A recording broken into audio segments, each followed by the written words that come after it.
Hello, I'm Tim Lewis, and thank you for watching this video. Please hit the like button, and if you haven't done so, please subscribe for more content. If you know someone who might like this video, recommend it to them and encourage them to subscribe as well.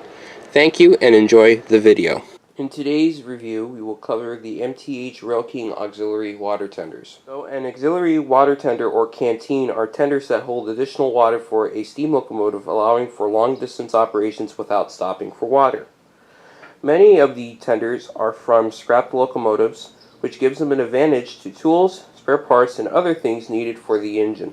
MTH has produced these tenders from 1997, and at the time, the tenders had the capability to act as a second tender, meaning that if you connected a wire between the auxiliary tender into the locomotive, it'll operate the coupler that was equipped on the rear of the auxiliary tender.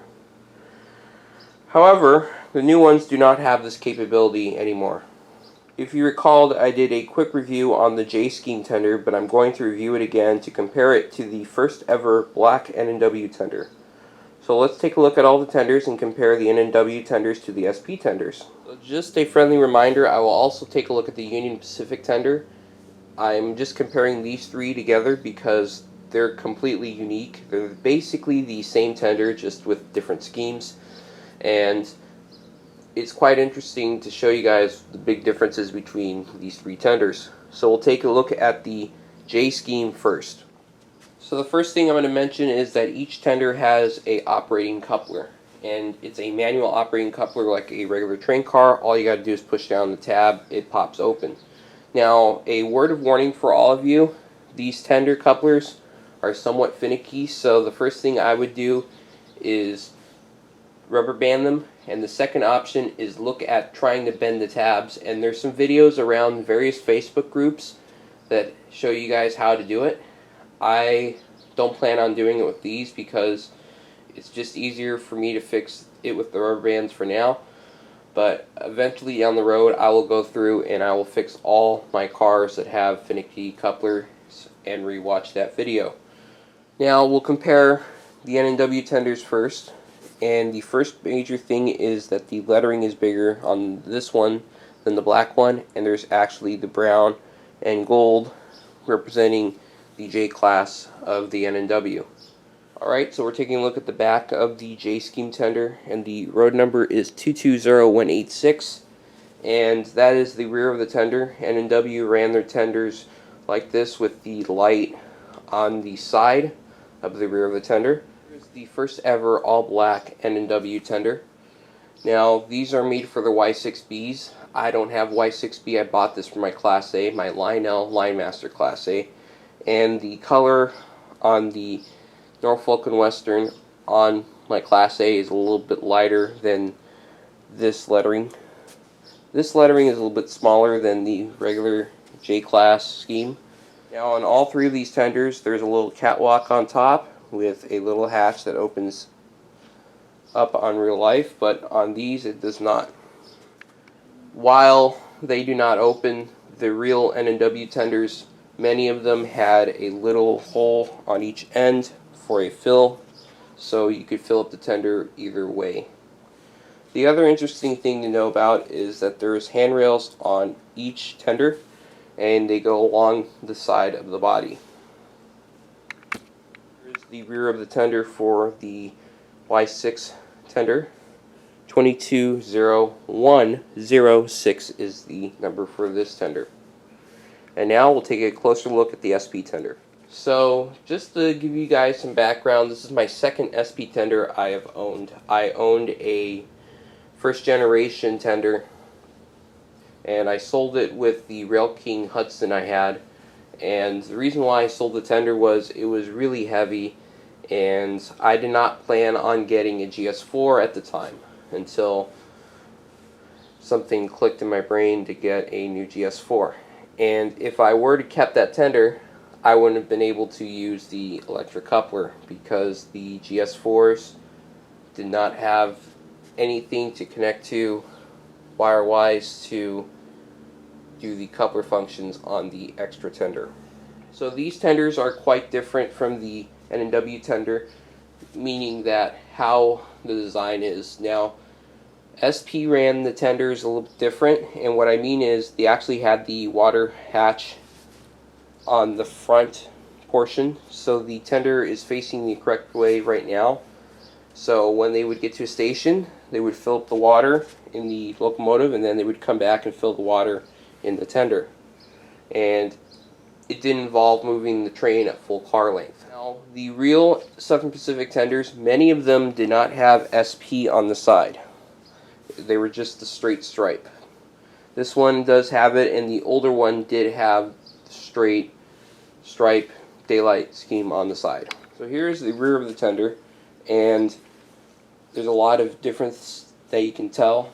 This is the complete opposite side of the N&W tenders, and the paint scheme continues on the back as well. So on the back you got a lot of molded detail and some handrails that are molded in as well. We're going to take another look at the back. Obviously there's more detail on this end of the tender than the other end, and I don't know if you guys can notice, but there are safety chains attached to the couplers. You guys can notice, but there's actually chains attached to the trucks, and the side frames on these tenders are pretty nice. Now we're going to take a look at the Union Pacific tender, and Union Pacific had a lot of these tenders, and they still do. They were used on their GTEL series locomotives, and over time they've changed the body design for efficiency and for safety reasons. Now, if you notice, the ladders on top of these tenders are pretty interesting because you're essentially walking straight up, and then you have to kind of curve to go up on top. And it was a safety hazard, so Union Pacific did some modifications so it'd be easier for everybody to get on the tenders and get off the tenders without hurting themselves. So the big difference in this tender is the size between this tender and the other three. Union Pacific had their own tenders, so it was different size, bigger, and it was for meeting their railroad's needs.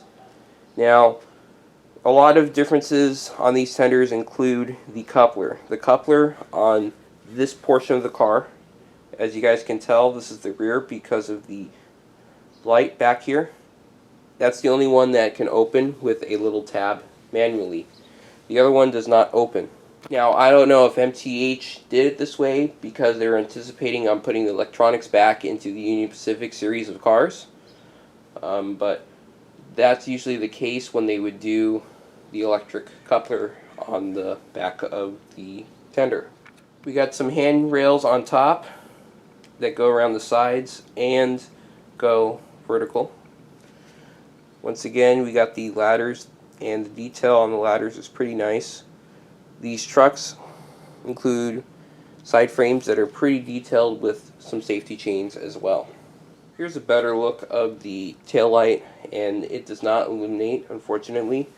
There's also some other molded in detail as well. I flipped the car around so you guys can see it. There is a brake wheel and some other molded in detail. So my favorite feature on these tenders is how big of a difference these tenders make behind the steam locomotive. As you guys know, I model excursions, so having these tenders behind the locomotive will create some really, really cool shots. Unfortunately, I do not have any current video of these in operation, so I will show you previously shot footage of the tenders instead.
This concludes this review.